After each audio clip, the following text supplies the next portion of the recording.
And greetings everybody, and welcome to another JeSter Reviews. And today I'm going to be reviewing the Miradorn Theta class, I think it's pronounced, Heavy Raider T6-X.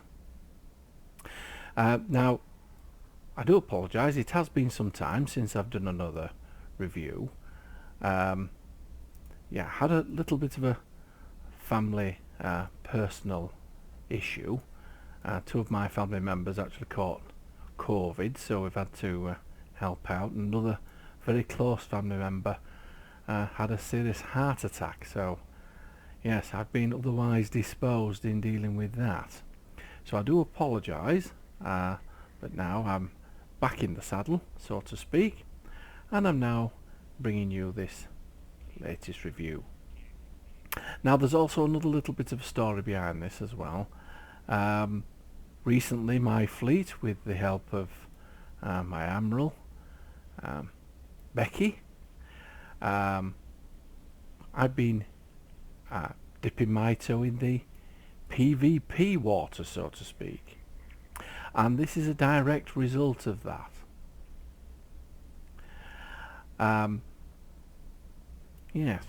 Yes, so I don't know whether you'll remember this ship, but it was from Star Trek The Next Generation, Season 7, and it was from the episodes Gambit 1 and 2. And it's where Picard actually joined the crew. Yeah, no, he didn't join the queue, he joined the crew. Dear me. Anyway. And they were looking for what was called the Stone of Gaul, and the Enterprise thought Captain Picard was dead, and of course conducted investigations, and eventually it came to light that he'd actually been abducted by these mercenary raiders.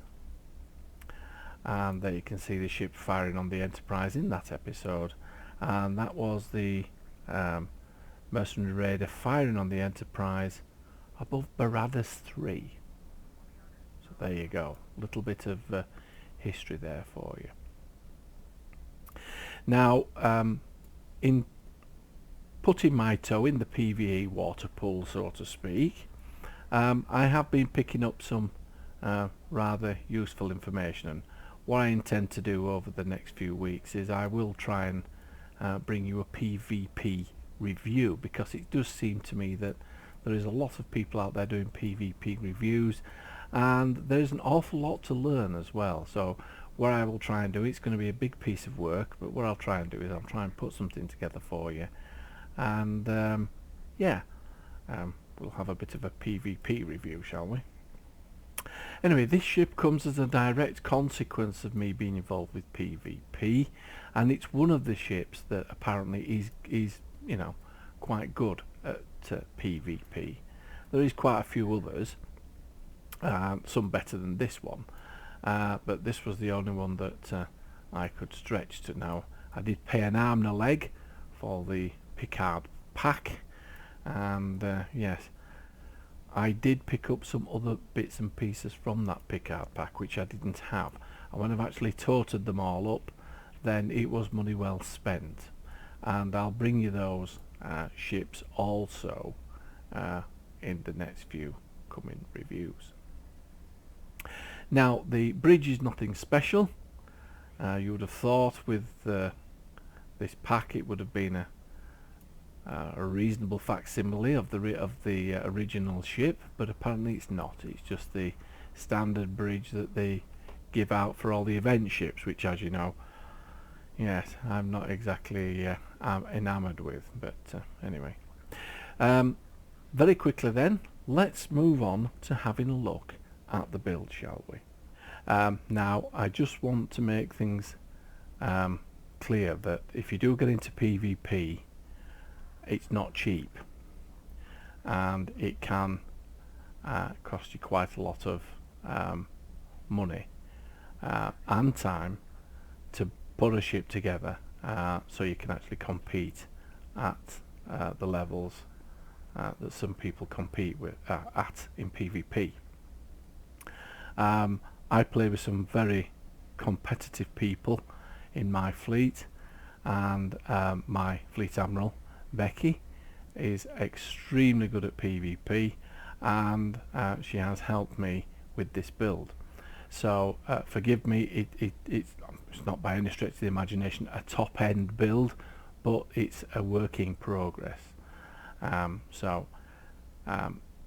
Please don't feel that you have to jump in straight away and buy all the best kit, because it is very expensive, and you know, these spiral waves disruptors are not cheap for dilithium either, and it's taken me a few weeks to build these up, and they're still not at the level I would like, but you know, we'll get in there. So we have 5 spiral wave disruptor dual beam banks on the front. In the rear I have a spiral wave disruptor beam array.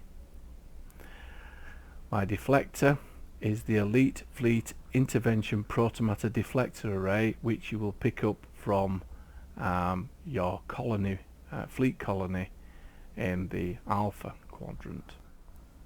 Moving on down to the prevailing innovated impulse engines, we're getting a +44 flight speed, 1.7 flight turn rate, and oops-a-daisies, what else do we get there? 350% flight speed for 5 seconds, 250 flight turn rate for 5 seconds. There we go. Upon activating fire mode, bridge officer abilities, +15 defense rating for 5 seconds, +10% increased recharge speed on tactical bridge officer abilities for 10 seconds. All power to engines, +204.9 flight speed, diverts all power to engines. And yes, you do actually need that in PvP. I'm using the Discovery mycelial harmonic and matter antimatter warp core.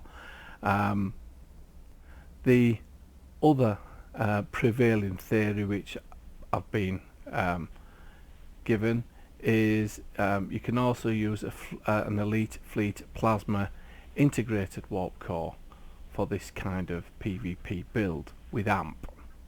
However, I'm going to stick with my Discovery warp core, and the Tilly shield, which also is part of this build, gives 11,802 maximum shield capacity, 10% bleed through, and that bleed through means that as you get hit, 10% of that energy leaks through your shield and hits your hull. That's what that means. Now I'm getting 1051.5 shield regeneration every 5 seconds, plus 10% hull capacity. So the 10% hull capacity and the 10% bleed through, yeah, does that cancel each other out? I'm just wondering. Anyway, answers on a postcard, and we'll have a look below.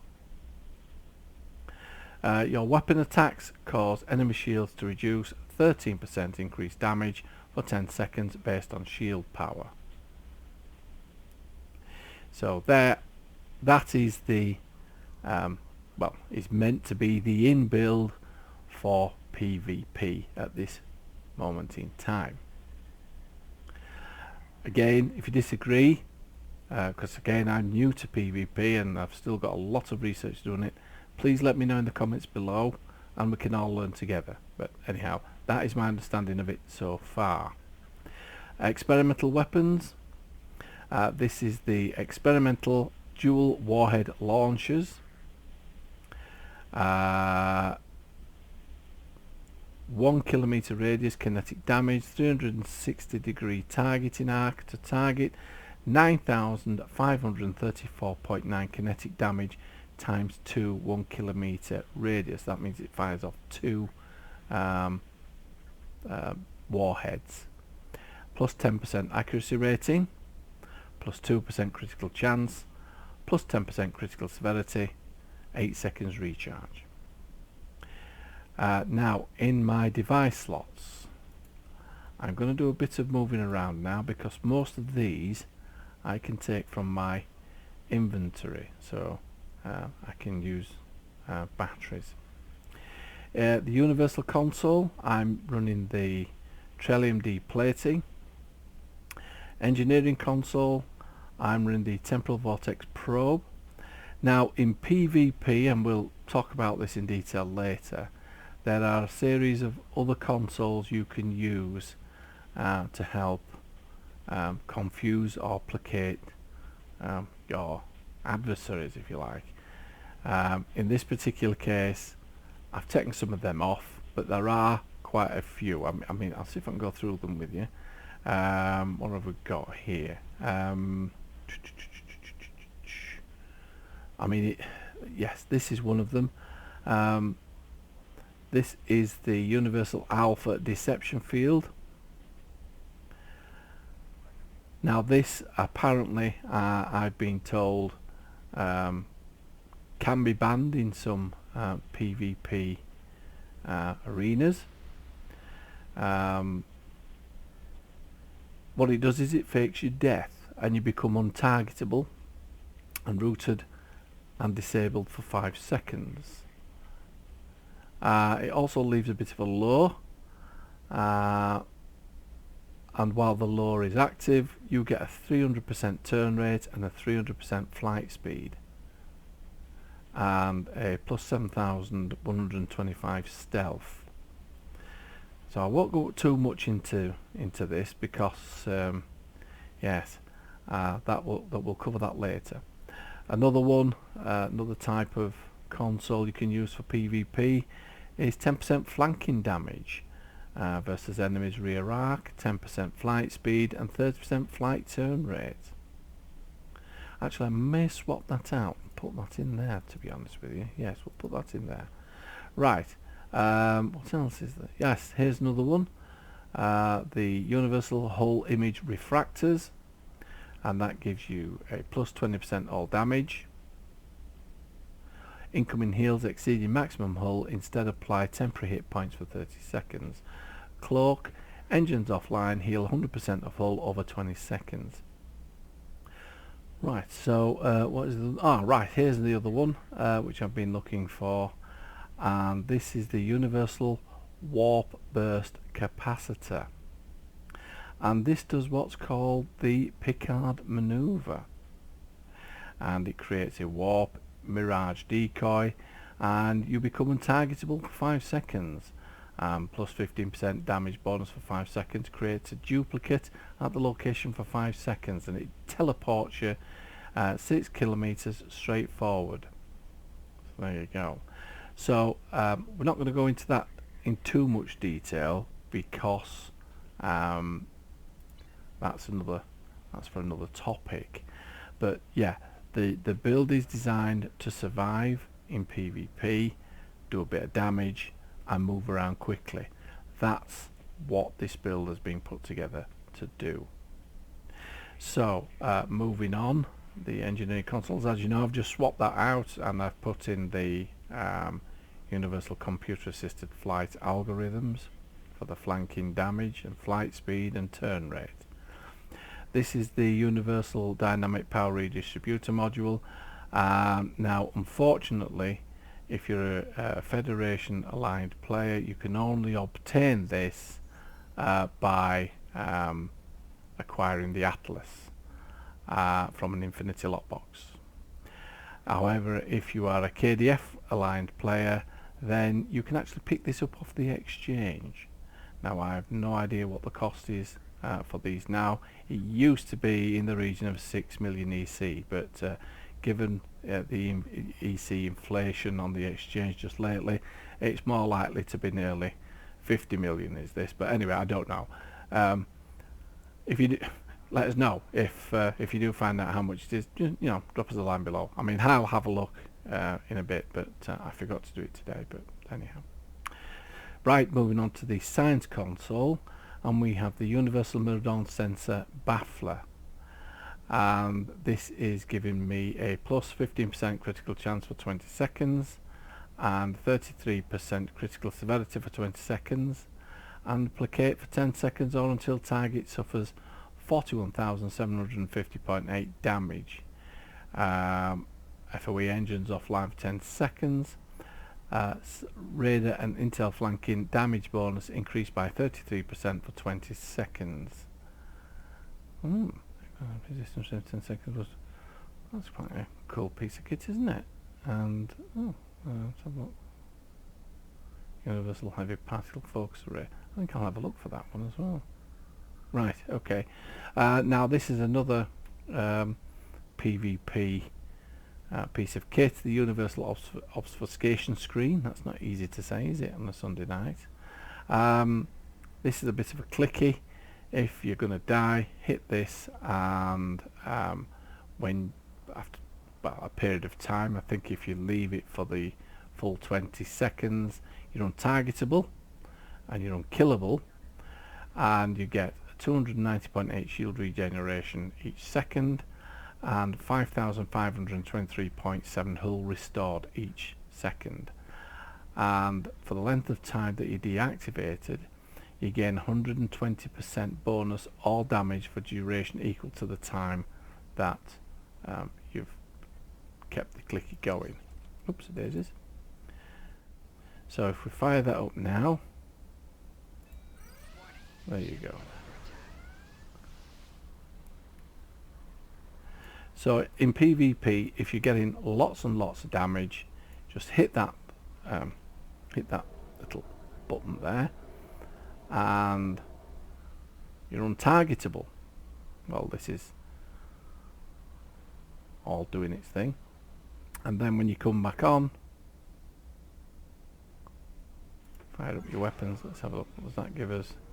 7,009.3 damage. Look at that. And that'll go on for the full 20 seconds. Let's see if it's still there. No, it's dropped now. 3,351. There you go. Anyhow, right. Oops. So that's how that works. I've also got the Universal Hostile Acquisitions console, and that's for the accuracy rating and starship control expertise. Binaural infusion circuits, 29.5 starship hull capacity, 29.5 starship control expertise, and 26.2 critical severity. That's what happens, you see, when you're talking too fast. You just say what you want to say, don't you? Which is 9 times out of 10 nonsense. Anyhow, moving on. This is the Domino, and this is giving me 15% phaser damage. But you have disruptors, I hear you all saying. Yes, I know, but I'm doing it for the accuracy rating and the firing cycle haste and bonus all damage and 25% recharge speed with 100% recharge speed for torpedo weapons. Unfortunately, we don't have a torpedo on this build. I'm also running the M6 computer. Now, if you don't have the Domino, you might be able to, if you could pick up the M6 computer, that will also do.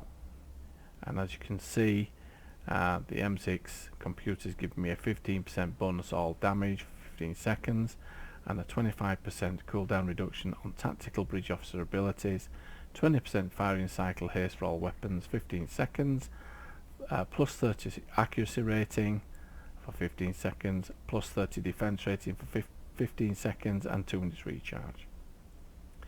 Universal abrasive hazard shielding. This is from my Arbiter, giving me a 5% shield resistance, improved shield regeneration rate by 10%. And in PvP, you do need as much help as you can get with your shields, to be honest with you, because people can hit you with huge numbers in damage, and you either die immediately or you have to get out of the way. So I'm trying to do a middle of the road build where I can take a little bit of damage, but I need to get out of the way, and I need to do a little bit of damage back. But it's a juggling match. But anyhow, I'm new to it, so I'm still working on it. Anyhow, again, I'm running the tachyokinetic converter which is giving me 29.5 starship control expertise, 39.5 flight turn rate. Hang on, I'll say that again. 39.4% flight turn rate, 1.3 critical chance, and a 13.1 critical severity.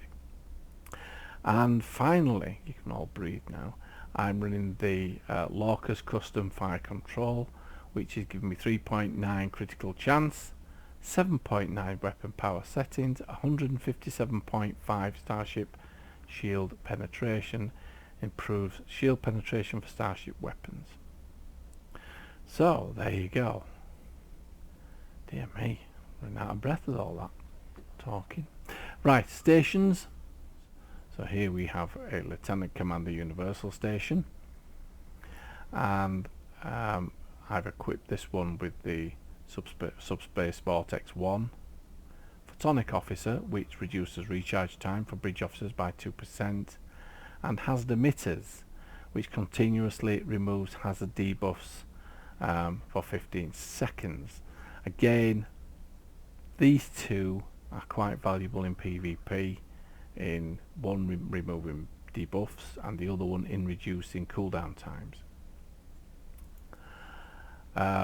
In the Lieutenant Commander Universal Station, I've turned this into an engineering station, and I'm using emergency power to weapons 1 and 2 Augs to bat.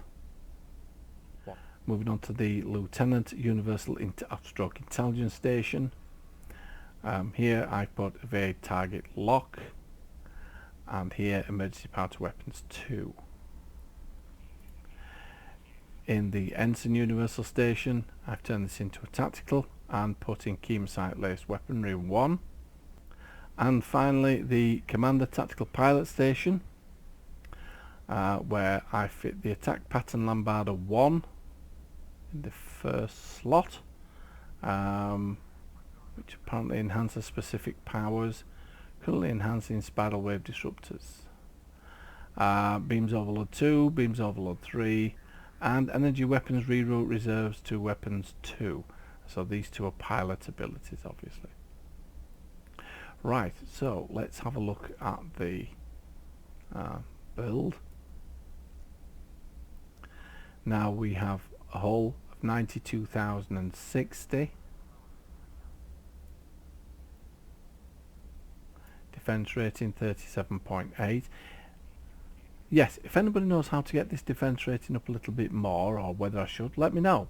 Again, I'm learning all the time. But shield 19,000. Resists 31. Early 30s, late 20s for most of the weapon types. Accuracy rating 92.8. Critical chance 29.4%, and critical severity 180.1%.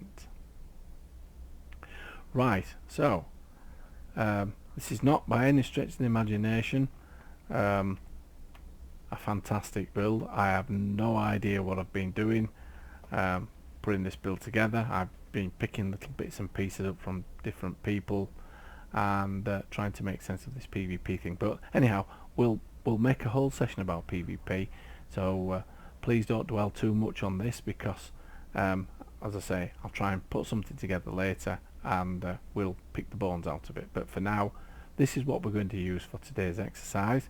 And what we'll do now is I'll take us straight away into harm's way, shall we? As I say, the bridge is not worth looking at. It's just one of the standard bridges that come with most event ships, which yeah, it's a bit of a shame really, considering how much this Picard pack cost me. You would have expected a decent bridge, wouldn't you? Right, so without further ado, let's take this little ship into harm's way and give her a tryout, shall we? Right, here we go. Let's test this build out and see how we go on, shall we?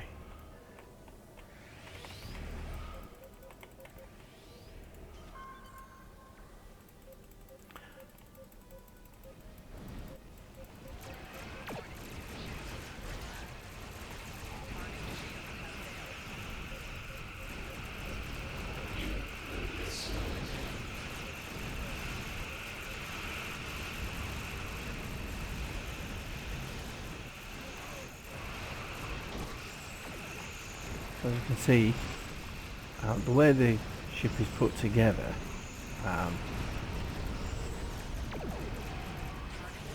it allows me to move around very, very quickly, so I'm sorry if you feel a little bit motion sick with it, but that, I'm afraid, is how the laws of PvP have developed this ship, if you like.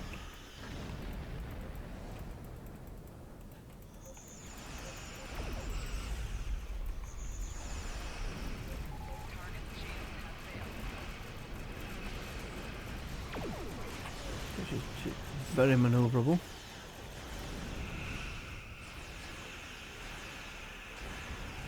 And I do like these spiral wave beams. I think they're excellent.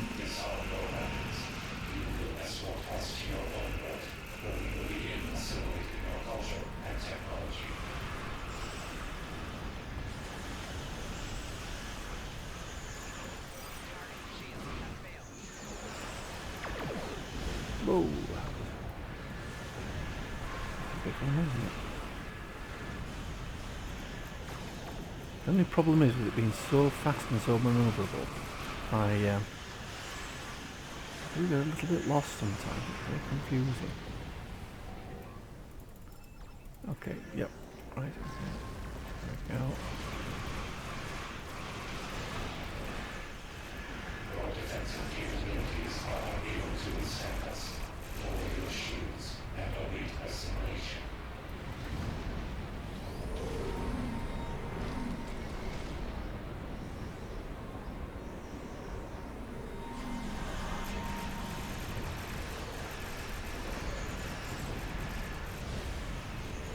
Ooh, she really can't tell her behind this ship.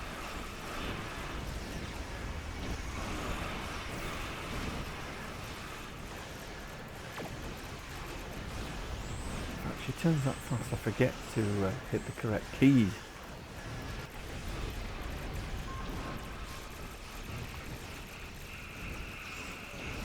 So yes, keybinds are going to be my next project to conquer, because obviously that's also a key element of PvP as well, but there we go.